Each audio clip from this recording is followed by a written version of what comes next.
Thanks for that wonderful introduction, and thanks to all of you for being here today. It's really exciting to get to share with you what I've been working on for the past couple of years, and so often with the help of many of you in the room.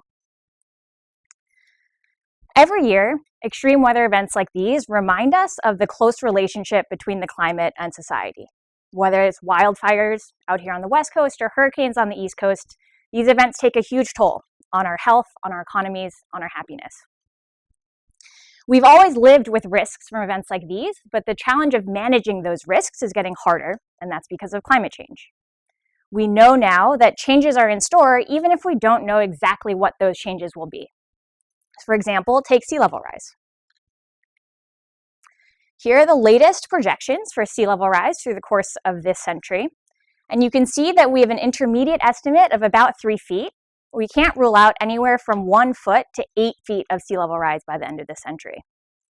And the climate is changing in many other important ways. Temperatures are increasing, rainfall patterns are changing, tropical cyclones are getting more intense. But this isn't just a story about environmental change. Human choices shape impacts in important ways. For example, take fire. We're all invested in maintaining a complex, distributed infrastructure of firefighters. We have agreements in place between the US and Australia to send firefighters back and forth at different times of year, and all of that affects our risk. We also choose where and how we build. In the Florida Panhandle, the building code requires that homes are built to withstand 120 to 140 mile-an-hour winds. And in 2017, these homeowners decided to build their house to withstand 250 mile-an-hour winds. In 2018, Hurricane Michael hit, bringing record-breaking winds to that region, and their house escaped largely intact despite the destruction you can see all around them. So we have choices to make. My dissertation is about building evidence to inform those choices about how to adapt to a changing climate. So we need to answer a couple of questions to do this. First, we have to know something about how the hazard is changing. We need projections, whether that's of sea level, of temperature, of rainfall. Then we need to link those things to changes and outcomes that we care about. We want to know how many more houses will be flooded if sea levels rise, or how our crop yields will be affected if temperatures go up. And finally, we have to investigate responses. We have to think about what we could do differently, whether that's new infrastructure, new policies, new behaviors, and how those choices will ultimately affect the impacts that we experience. So in my dissertation, I investigate questions under these themes, focusing in specific on flood risk. In my first chapter, I measure the impacts of one emerging consequence of sea level rise called high tide floods. My next 2 chapters move to responses. So in my second chapter, I analyze global experience with an adaptation strategy called managed retreat. It's about picking up and moving people and things out of harm's way.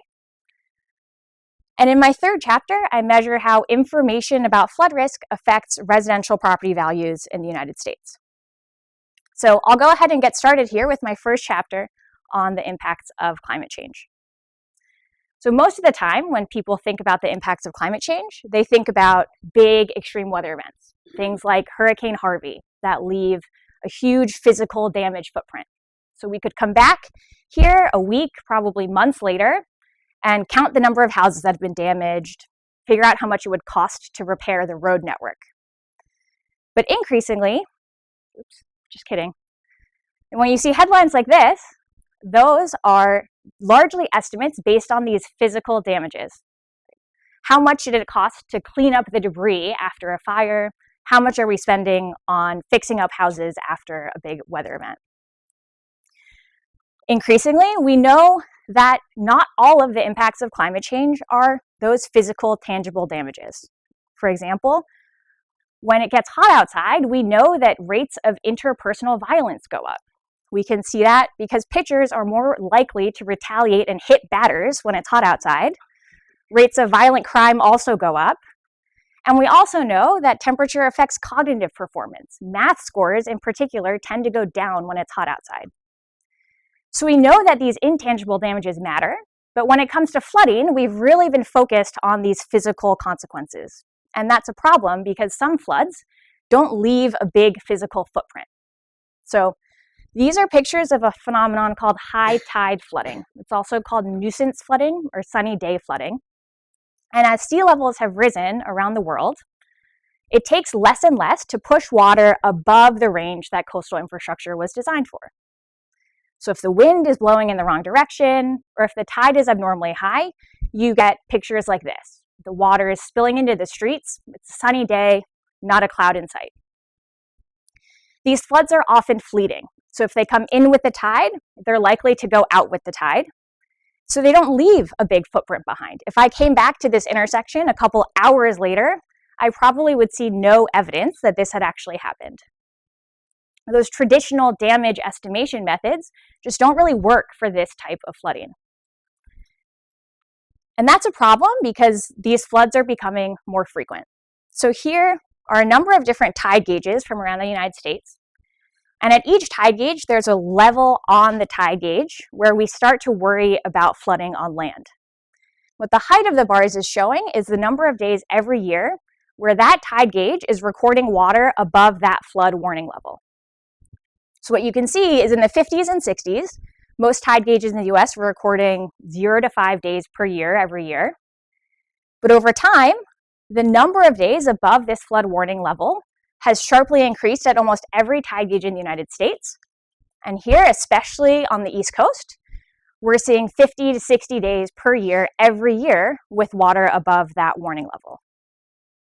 So the question is, are those floods just a nuisance? Are they something we can just ignore and drive through? Or should we be spending money in response to them? As some local governments are now spending hundreds of millions of dollars in response, we have to know something about the costs of these events in order to know how much it's sensible to invest in response. So in this chapter, I set out to measure the impacts of these high tide floods. And I do that through 4 main steps that I'm going to walk through today. So the first step was actually finding a place to study this.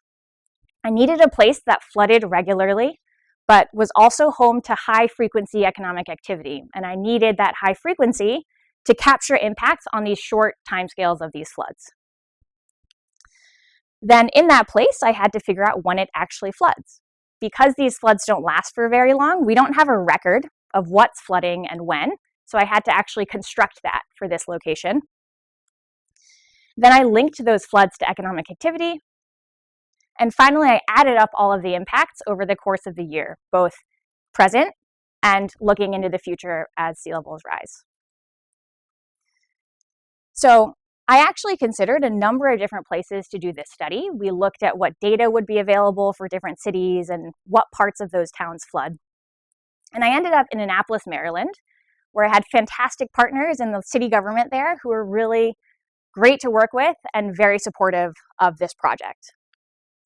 Annapolis is located right on the Chesapeake Bay, and the part of Annapolis that floods regularly is called Dock Street. It's part of their historic downtown touristy district. So over here is an aerial view of Dock Street. Those red arrows are marking the entrances. The yellow dots are marking the storm drains. What's happening on Dock Street is not that the water is coming in over the edge. It's actually coming in through the pipes and pushing up and out of the storm drains. Dock Street, as you can see, is the main parking area for about 15 or so businesses up in this top right corner. And those are mostly tourist-oriented businesses, so restaurant and retail and that kind of thing. So the next step was figuring out when Dock Street floods. One reason why Annapolis was such a great place to do this is because Dock Street is a place that's part of their touristy downtown. It's really well documented. We started by gathering all of the visual evidence of flooding that we could find. So we went on social media. We grabbed tweets like this, where a disgruntled business owner was posting his photos of the flooding on Dock Street. We also got pictures from local government officials, and the police department actually gave us access to their CCTV camera. So we could watch for one particular flood event as the water came in and out. And once we got all this evidence, we could put together this figure. So here on the x-axis, we have total daily rainfall, and on the y-axis is the maximum water level recorded on the tide gauge that day. And that's recorded relative to an elevation benchmark called NAVD 88. So each dot here is a day, and the dots are blue if I know it flooded that day because I have a picture of it. So the key part of this figure is this cluster of blue dots in the top left corner. These are days when I know it flooded because I have a picture of it. I also know it didn't rain at all, so those must have been floods driven by sea level. And I can draw this red line, this estimated flood threshold, which would be the minimum water level that we have to see on the tide gauge to start flooding on Dock Street. And these gray dots are days when we don't have pictures of floods. For the gray dots below the red line, it's probably because it didn't flood at all that day. For the gray dots above the red line, many of those floods happened in the middle of the night, or they lasted for an hour. So it was really unlikely that we'd be getting a picture of them at all in the first place. So using the tide gauge, I then split up my hours of flooding into minor, moderate, and major floods. So here to give you a sense of what's underwater at these different flood stages, I've used LiDAR data, shaded the cells red if they are underwater. So at minor flooding, you can see we're talking about basically a very large puddle, and it's centered right on that storm drain, as we'd expect. And as the flooding gets worse, the inundation area gets larger. So at major flooding, pretty much the whole front half of the parking lot is underwater. But it's important to note these are all still types of high tide flooding. So even at major flooding, the rest of the city is totally untouched, right? It's just flooding here on Dock Street. So now I know when it's flooding based on the tide gauge, but I still need to link those floods to economic activity. And this is where things get really tricky because these floods don't last for very long. So to give you a sense, this is one of the most flood-affected months in my data. And you can see that the total fraction of hours of flooding is still very small. And actually, when you look more closely, we have sub-daily variation in if it's flooding or not. So things that we typically measure, things like annual GDP or annual revenue, would be too coarse to pick up the impact of something like this. Now, what made Dock Street so great for this study is it's a parking lot that charges for parking. So every transaction, every time someone came and paid for parking, it's recorded down to the minute. Here I've aggregated that data to 5-minute intervals, and you can see that we have that high frequency variation we need in order to capture the impact of very brief events like high tide floods. So then I needed to link floods to visits. I did that using a fixed effects regression. So here on the left is the outcome that we care about, visits. So that's the number of parking transactions per hour. On the top here, I have my flood variables. These are ones I care about. So minor, moderate, and major are a 1 if that hour was a minor, moderate, or major flood, 0 otherwise. And on the bottom, I have my controls because I want to isolate the relationship between flooding and visits. So I control for rainfall because if it's raining, people might not be willing to come out to the stores. And I control for the time of day, the day of the week, and the month of the year. So I'm measuring the impacts of floods on visits by comparing visits at noon on a Tuesday in October that's flooded to visits at noon on a Tuesday in October that's not flooded. And that comparison is driving my results. So what we find is that visits drop substantially at all levels of flooding. So here the y-axis is the percent change in parking transactions, and that's relative to a 0 baseline of a normal no flood hour. The dots here are my central estimates. Those are my best guesses of the effect. And the error bars are showing the 95% confidence intervals. So what we're seeing is that minor flooding, that large puddle that I showed you earlier, is reducing visits by about 35 to 40% relative to a normal no flood hour. And just as we'd expect, the impacts get worse as the flooding gets worse. So at major flooding, we have 85 to 90% fewer visits than in an hour with no floods. So clearly, people aren't coming as often when it's flooded, but maybe they're just going to come later in the day instead. So maybe I tried to go to that store at noon, I couldn't go, so I'm going to go after work. We can test for that. So here, On the left are the results that I just showed you. And here on the right, what visits look like the first hour after the water comes below that flood threshold, the second hour, and all the way out to the 6th hour. So what we see is that visits remain abnormally low for hours after the water has come below that flood threshold. For the first several hours, we're still at about 20% fewer visits than in a normal no-flood hour, and those effects wane over time. And on the far right, that one day, showing you what visits look like the day after a flood event. So if a ton of people were coming the next day, we would see a big bump, but that's not what we see. Right? What we see is that the day after looks just like any other day. So people probably aren't shifting their visits in time, but maybe they're shifting their visits in space. Right? So maybe I'm going to park nearby and walk over to Dock Street, so those stores are potentially still getting those customers. So we can test for that too. Here in this bright blue box is the closest alternative parking lot. It's called market space. So what I'm going to test for is I'm going to see what's happening in market space parking when Dock Street is flooded. And if a bunch of people were getting turned away here and parking here, we would see a big positive result, right? We'd see all those visits going to market space instead. But what we see is a lot of noisy zeros. This does not suggest in any convincing way that people are parking in market space instead. So we know people aren't parking at Dock Street. We know they're not coming later in time. We also know they're not parking nearby. So all of that tells us that these businesses are losing customers. But how many customers are they losing? What does this mean to them over the course of a year, for example?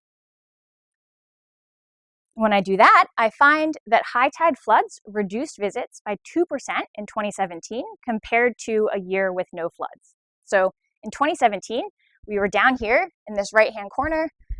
Our average sea level was about 0.4 feet, and we saw about 165,000 visits. In a year with much lower sea levels, with no floods, we would have seen about 168,000 visits. And over time, sea levels have risen, flood frequency has increased, and visits have dropped. Those 3,000 lost visits translate to revenue losses of about $100,000 across those 15 or so businesses on Dock Street. We can also look at this into the future because we know sea levels are going to continue rising.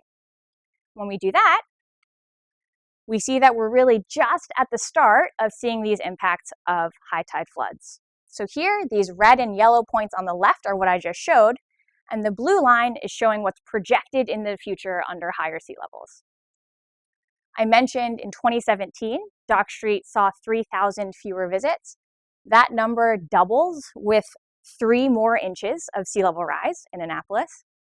With 1 foot of additional sea level rise, Dock Street would see 24% fewer visits than in a year with no floods.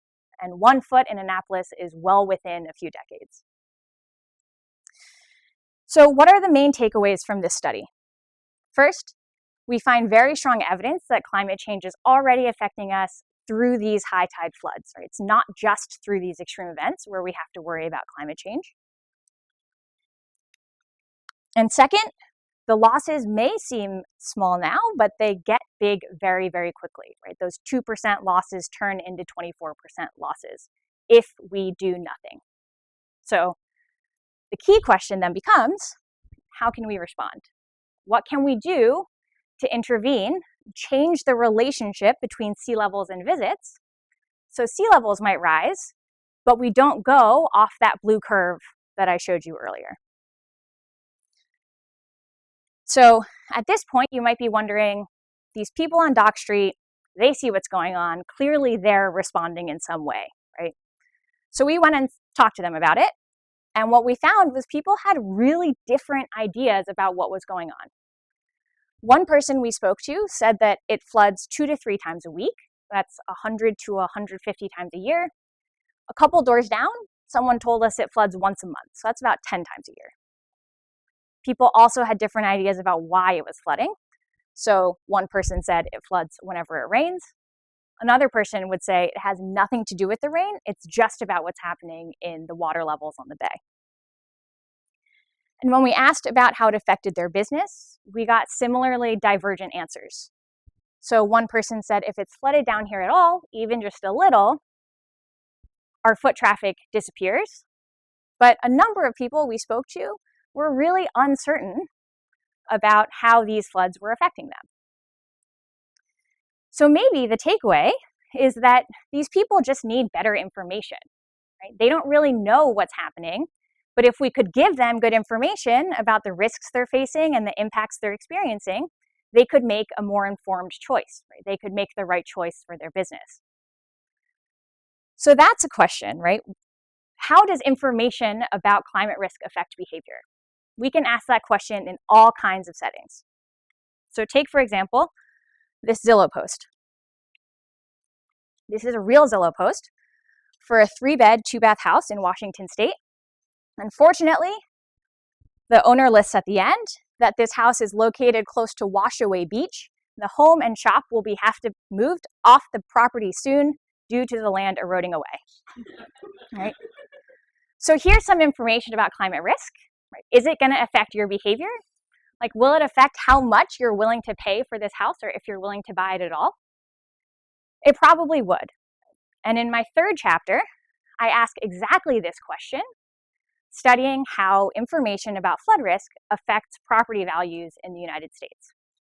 Because even if the person selling your house is not quite as forthcoming as that Zillow poster, you can still get information about the flood risk to your house.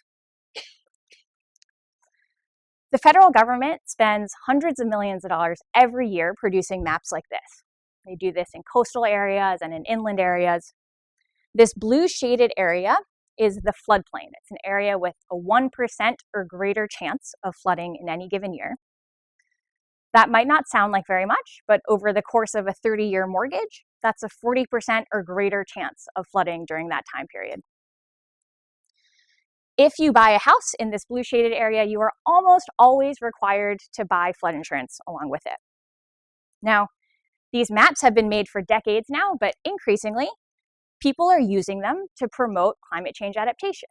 Because the idea is, if we can make really good information available about the risks today and the risks out into the future, then people, businesses, governments can take all that information and make really good choices today about where to invest.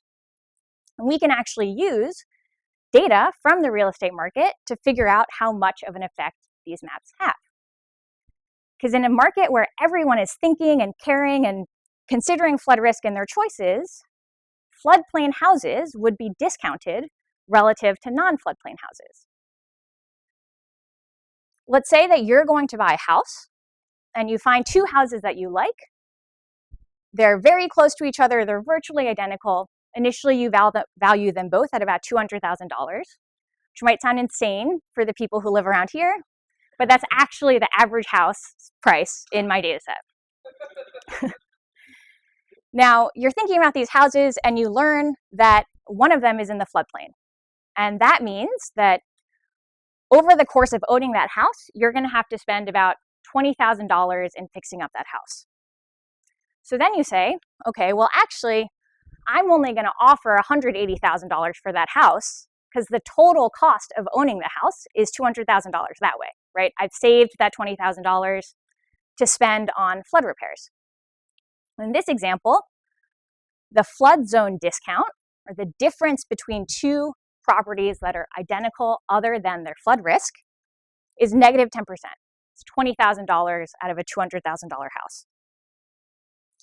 You might not know what that number should be, right? You might not know how much to plan to spend on damages from flooding, but that's exactly what the insurance company is calculating when they're figuring out how much to charge you for flood insurance. So instead, we can think of this as the total cost of fully insuring your house against flood damage in perpetuity. And because we know something about insurance costs, we can estimate that the efficient flood zone discount, so that's in a market where everyone is thinking about flood risk and incorporating it into their prices, would be about -5 to -11%.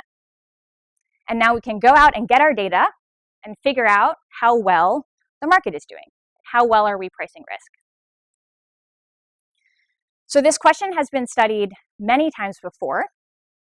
Here in dark green are the counties that have been home to a county-level study of the flood zone discount. And in light green are counties where part of that county has been studied. So, for example, in California, there is a study that took zip codes from a bunch of different counties and studied them. Here, all of those counties are shaded in light green. And the findings so far have been really mixed. So at the extremes, one study found that it was a negative 75% price penalty for being in the floodplain. But at the other extreme, one study found that you get a 61% price bonus for being in the floodplain. And it's really hard to infer anything from these because they're so far apart in space. They also took place at different times. So what I did was I gathered all the data I could to answer this question.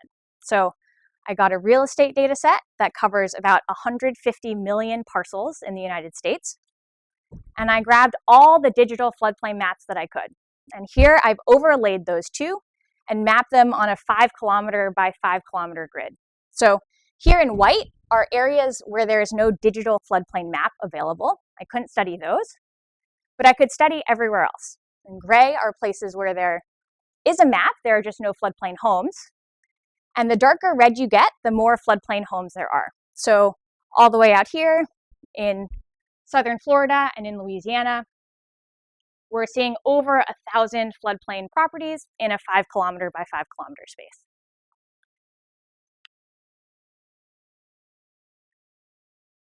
Not working. There we go. So how do we actually go about calculating the flood zone discount?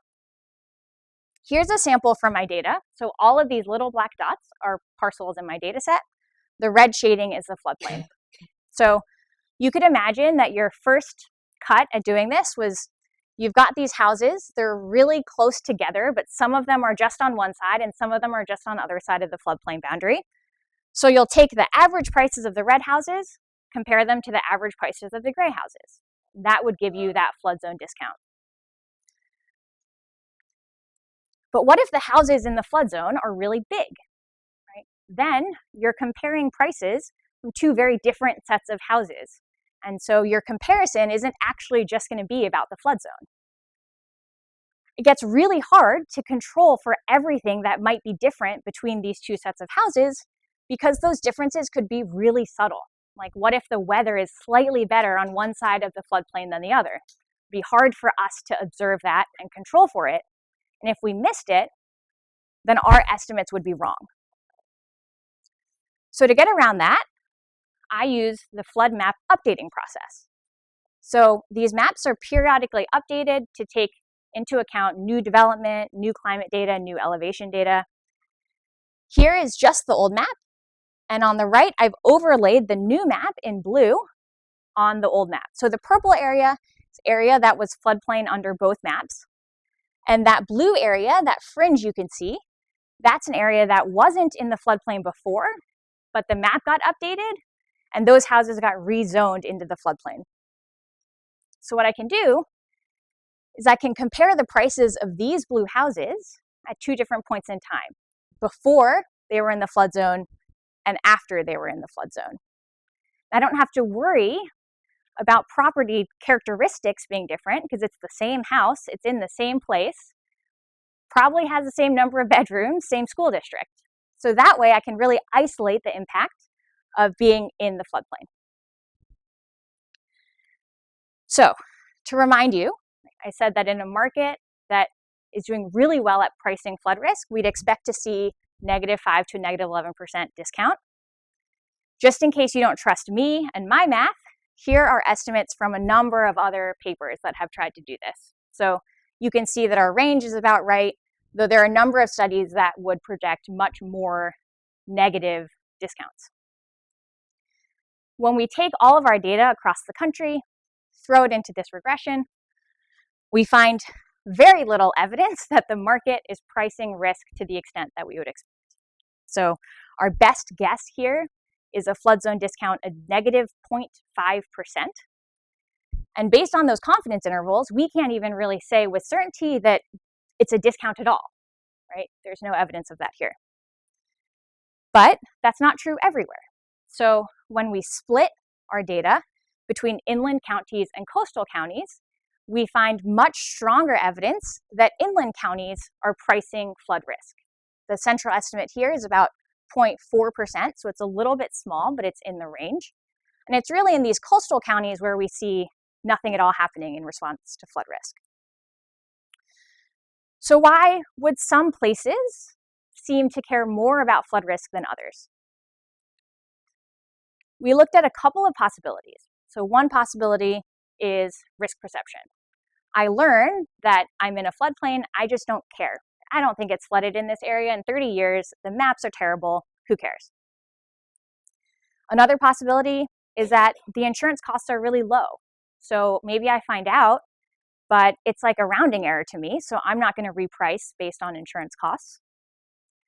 And a third possibility is that I actually never found out I was in the floodplain at all. So how could I have taken it into account? Today, I'm just going to talk about this third one of information access because we have some other evidence that this actually is in fact a problem. So a number of years ago, researchers surveyed 300-ish floodplain homeowners in Colorado. And one of the questions they asked was, before you made an offer, did you know your house was in the floodplain? And only 8% of the homeowners said, yes, I knew my home was in a floodplain. They also asked, if you had known the cost of flood insurance at that time, would you have made a different decision? So would you have made a different offer, or would you have decided not to make an offer at all? And almost 70% of their respondents said yes. So this is some really clear evidence that information is, in fact, a problem. And we can look at that in our data because different states have different laws about what you have to disclose when you're selling a house. So in some states, these dark blue ones, so Louisiana and Oklahoma, you have to disclose quite a lot. You have to tell the potential buyer if your house is in the floodplain, if it's ever been damaged by flooding, and if you have to buy flood insurance.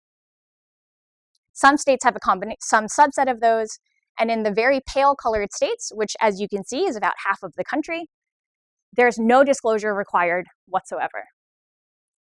So we can group our data based on these disclosure laws and see if they affect the extent to which the market is pricing flood risk. And we do that, we find evidence that suggests that stricter real estate disclosure laws do influence the extent of markets pricing flood risk. So here are darkest colors, right, our strictest states. The point estimate is about a 6% flood zone discount, which is in range. There's substantial uncertainty in all of our estimates, but this is the shape that we would expect. We would expect to see more evidence in the states with stricter disclosure laws and less evidence as the disclosure laws get weaker. And I should note that these disclosure laws aren't perfect. So even in the places where the laws are very strict, you only have to disclose by closing. So that means is you've probably done about 98% of buying the house, you're sitting down to sign the paperwork, and that's when you find out. So there's still a lot of room to improve in terms of actually getting the information to people at the time when they can use it. So what have we learned from this chapter? First, information about climate risk can help. We do see locations where the floodplain maps are influencing property values, but it's not everywhere. We can't just put the information out there and assume that it's going to be used the way it was intended. The delivery really matters. Second, we can learn a lot from what's happening right now and from what's happened in the past to inform future adaptation. Adaptation is not going to be just about new infrastructure and new policies. It's also about looking at what we already have and making it better.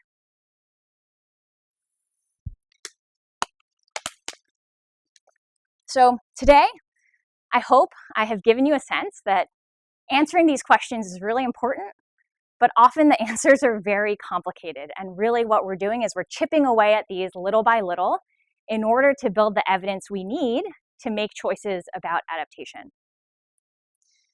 We know that climate change is already affecting us in our daily life, even if we tend to focus on it during extreme weather events.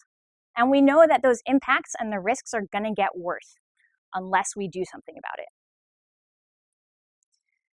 The good news is there is enormous potential for us to do things about this climate risk. We can limit the damage through new policies, through improving the policies that we already have, but it's not going to happen automatically. It will take a lot of individual and collective will to implement the changes we need to realize a more resilient and sustainable society. And with that, I will close, and I'm happy to take your questions.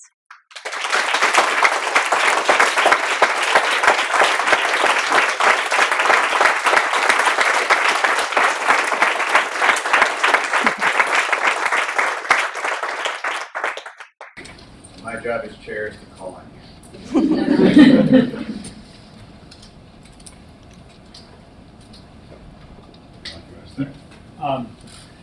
Yeah, I enjoyed the talk very much. Can you go back to the results for the disclosures? Sure. Yeah, so can you give us a little more detail on why we should be convinced that there are real differences between these? Yeah, absolutely. So it is super messy, right? And we have these this very weird edging positive result here, which doesn't really make a lot of sense. I think, to me, the reason that I think this is a real effect is in part because we know that in some places it is mattering. So when we look at it state by state, you do see a handful of states that tend to be here where we're getting statistically significant discounts that are right in this range.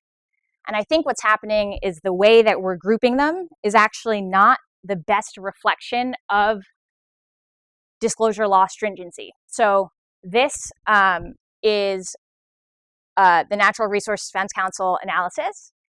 And it turns out that the laws that underpin kind of what is actually strict about disclosure, this is likely not the best way to capture that. So I think we have a very coarse measure of real estate disclosure law stringency that we're basically doing our best to get a signal out of.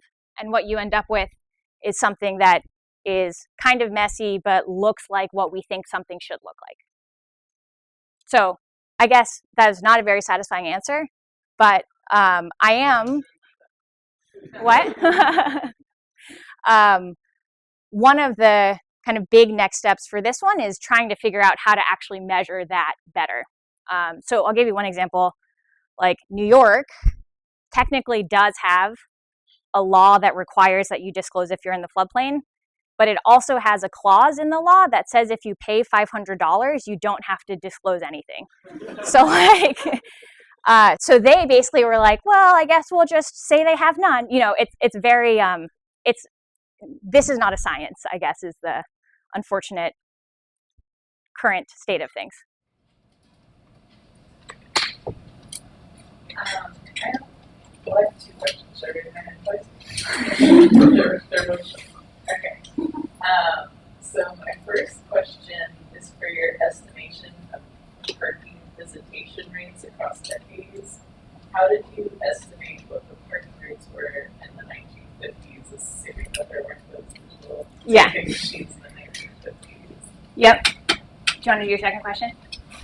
So my second question is for your model that's looking, for this, your third chapter, your model that's looking at the price differences of homes before and after they were listed as in the floodplain. Are you taking into account any price differences that have changed the overall average value of houses in the area?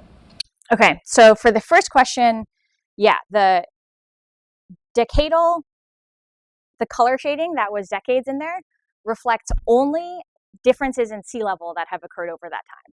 So we are taking 2017 visit rates and 2017 relationships between visits and flooding and just winding the sea levels back down to what they were before. So it does not reflect if there was no one there in the 70s. That is not captured in that figure. To your second question about other trends, yes. So what we do is we control for county by year average sale prices. So, and we also do it census tracked by year sale prices. So the comparison is happening within those broader market trends. Really lovely this work. I have questions for both parts. So with respect to, I forgot what you said, maybe projecting out in the future, there's potential for this business to be 24% of the business. Did you, or are you thinking about looking at a threshold for which this businesses may fail, and that may have a ripple effect in terms of businesses going out of business and exit? So that's one question. I don't know if you want to answer that. I can ask in a second. I'll take that one just because I'm thinking about it now. It's been interesting, even since the time that we did the study, a couple of places have left. So there's a couple of empty storefronts in that area now, and the ones that have left have been like the nationwide chains. So Starbucks is out. They moved like up the hill. And one other, I think it was like Moe's, maybe, the Mexican food place, has moved. The places that are still there, some of them own the property, so their margins are different than the ones that are renting. I think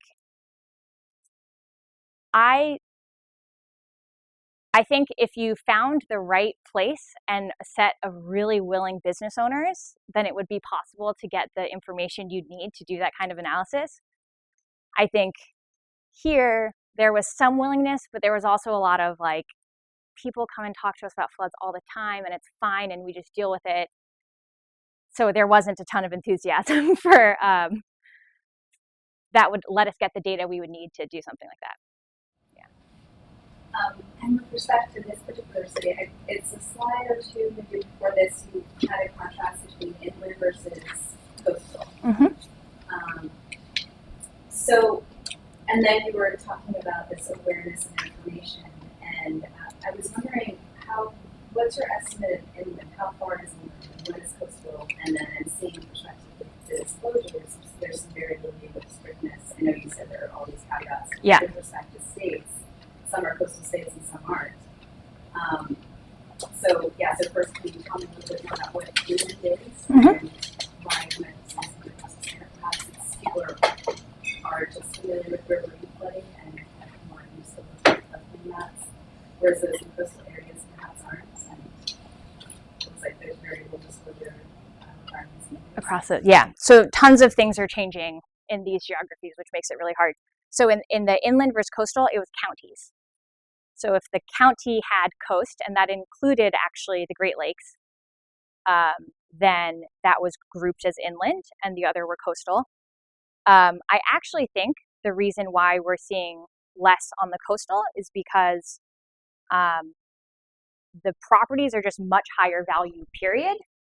And the insurance requirements are not that you insure the full value of your property. The cap is actually $250,000. So insuring $250,000 worth of property on a coastal home that's worth a lot more than that is, so I actually think in terms of that result, I think that's why we're seeing that. And here, I haven't looked quite yet, but I actually, if I remember correctly, even if you look within California and you split inland and coastal within California, you see a much stronger effect in inland California, which is Central Valley versus the coastal California homes.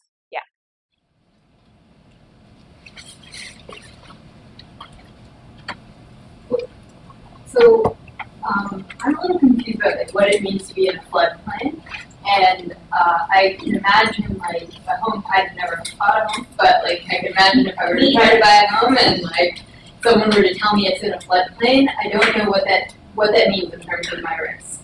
And I'm just curious about like first, what does the flood damage disclosure mean? And like just from talking to all of these people on Dock Street and all of that, like how would you imagine like is the best way to like provide this risk information such that people would actually understand what it means to take it? Great question. So I don't think people know what it means to be in a floodplain. I don't think real estate agents know really what it means to be in a floodplain, and I don't think real estate agents have any incentive to tell you what it really means to be in a floodplain. So I think that it is a very tall order to expect someone to get that information, process it, and kind of come up with the answer that you would if you were doing all the math. I do know that FEMA in recent years has made a much larger investment in the communication side of this mapping effort. So they have a number of products now that are all about communicating what this means. That 40% in a 30-year mortgage is now their default language for talking about what it means to be in a floodplain. And that was a fairly recent change that they shifted to doing that. So I do think that's pushing in the right direction. But even so, you see that in all these surveys of the people who are most cognizant and concerned about risk, the primary predictor is always experience with flooding. So it's pretty obvious that even if someone tells you, you're probably going to underestimate the costs and the hardship and the stress that's associated with flooding until you actually go through it. People also have very short memories. So people have this spike in perceived risk and then they forget about what flooding is like. I know you're also working on this, so maybe we also should talk about it, which is the government has a flood policy where if your house floods, they just rebuild your house for free, basically. And so I'm wondering if that also plays into people's risk incentives, where they're like, oh, I might buy in a floodplain because government will just rebuild my house. Yes. There is moral hazard in every part of what I was talking about today. Nobody is being driven to do the right thing with respect to societal risk as a whole. So there certainly are other policies that are encouraging people to stay in place. So for example, with the federal government is by far the overwhelming provider of flood insurance in the United States. And if you get a payout from them, you have to rebuild in the same place. You can't even rebuild on a different part of your own property if you could. And that was put in place because they didn't want people to be able to benefit, like add an addition to their house or get a super nice place from the government payout. But clearly, now where we know the risks are changing, that doesn't make any sense.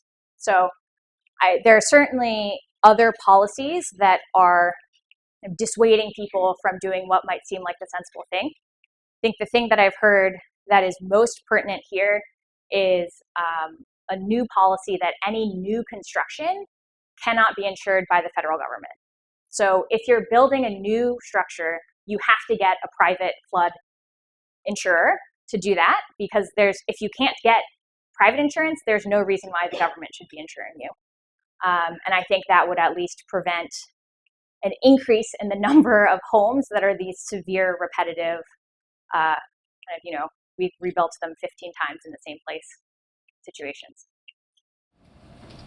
First of all, excellent work. I'm curious, could you please share some of your future work based on your current dissertation as a faculty? Sure. Having flashbacks to job talks now. So on the high tide flooding, the Annapolis paper that I presented, the immediate next step is to try to replicate that at a larger geographic scope. So right now, the plan is I have data that's sourced from mobile phones that is reporting the number of visits to different places of interest around the United States. And so we can see how often someone's going to a coastal business, someone's going farther inland. And that's nationwide. So the goal is to be able to replicate that study and get a sense for how representative that place in Annapolis is of the broader impacts in the United States. With respect to this work, I think one of the real challenges is just understanding how population flows are going to change into the future. And part of it is understanding the market drivers, what's pushing people to locate where. The other side of it is understanding opportunities for government intervention to change those population flows. So I don't know exactly what the next step is there, but I do think it has to be something that thinks about migration and future trends and where people are going to go with respect to flood risk, taking into the lack of or potential stronger market forces. I'm curious about the interpretation of houses not being priced differently, like right on the border of a floodplain. So given that, you know, flood risk is incremental, like you could almost interpret it as like this is the consumer being actually very sophisticated, that they're not priced differently because it's only like, you know, some small percent chance higher that the house in the floodplain is actually flooded. Do you think, I mean, that seems probably unrealistic because they're over sophisticated, but like if you were to do a calculation of like what is the, you know, idealized discount, would it actually be the case that you'd have some strong gradient at the floodplain that you'd expect to see in real life? Yeah, that's a great point. So those houses, when they get rezoned, their actual risk hasn't changed, right? They're still in the exact same place they were before. The only thing that's moved is the boundary. And so that is something we've thought hard about, is what if people actually have better information than the maps? And so they're ignoring the maps because maybe they're a local and they just know where it's flooded and they don't need that information. I think if that were the case, then we would not see any effect anywhere. So the fact that in inland counties, for instance, that we do see some pretty strong evidence that it matters suggests that it's not that the maps are totally wrong. The second reason I think it's sensible to focus on the maps is because they are the only, I mean, they're the real only plausible source of information about flood risk that is widely available across the United States. So we have no reason to think that unless you've lived in that place for a very long time, you would actually have access to some other source that would supersede this information. And so I think that was something we were very worried about at first. And over time, based on what we have, for instance, that survey result, and also the where we do see a discount, it suggests to us that it is not that the information is being superseded or is bad. Great. So I have many, many people to thank. I'll start with my committee. So Chris, I remember leaving the interviews before I'd even gotten into E-IPER and just being glad that you actually listened to my idea. I thought that was a win in itself. And since then, you've just been such a wonderful representation of intellectual curiosity, what it means to do research, and what it means to be a public-facing scientist, and I've really, really appreciated that. Marshall, I think if you saw any figures that you liked in this presentation, it was because of Marshall. And if you saw any you didn't like, it's also his fault, so you can go blame him after. But really, you have made me think so much harder about communicating science than I had before I got here. And I always come back to that when I'm thinking about a new paper, when I'm thinking about how to produce something. It's been incredibly helpful. Katie, I don't know what to say. You have been a real model for what it means to be a mentor. And I hope that one day I'll be able to do for someone what you've done for me. I really appreciate it. David, you have always been so generous with your time with me. You have also told me once that sports are a really great way to test your hypotheses about the real world. And as a result, I feel a lot less guilty when I spend way too many hours watching sports. So thank you for that. That'll stick with me forever. Dusty, thank you so much for chairing. This today literally could not have happened without you. So I am very grateful for that. I've had a ton of really wonderful people to talk to learn from. Everyone in Field Lab, Burke Lab, people in SEB who have really stretched my thinking about what it means to do environmental research that matters to people. My dissertation group has been a really steady source of input and support, making sure I didn't feel isolated going through this. For Chapter 1, I had a bunch of awesome collaborators, Samantha, who recently graduated, Alex out at the Naval Academy in Annapolis, Dave Mandel in the city of Annapolis, who gave me all of this data and encouraged me and supported me the whole way. Funders, again, literally could not have happened without them, so I'm very grateful for their support. The E-IPER staff has been amazing. They just take care of everything, so I don't have to worry about it, and I can just sit there and do my research. And I know that without them, this would have been a much more stressful and much more challenging experience. So I'm very grateful for that. My cohort has made this way more fun than I ever thought it would have been. I have an awesome cohort of 7 other amazing women and many supportive partners. They all got their names on there because I knew that one of them was going to bug us about it on our WhatsApp thread later. But you've made it so much fun to be here and also so hard to leave. And I'll be back for sure to come hang out. You haven't gotten rid of me yet. Family and friends, there are too many of you to list. A lot of you are here and I really appreciate it. You've been supportive. You have not asked too many questions. You have been patient. It has been wonderful. And Pat, of course, I have to thank you for literally feeding me this whole time. But I think the real amazing thing is that you have been very supportive when I've had to work long hours, but you've been even more supportive in telling me not to work long hours. And I could not have done this without you. So thank you. That's it.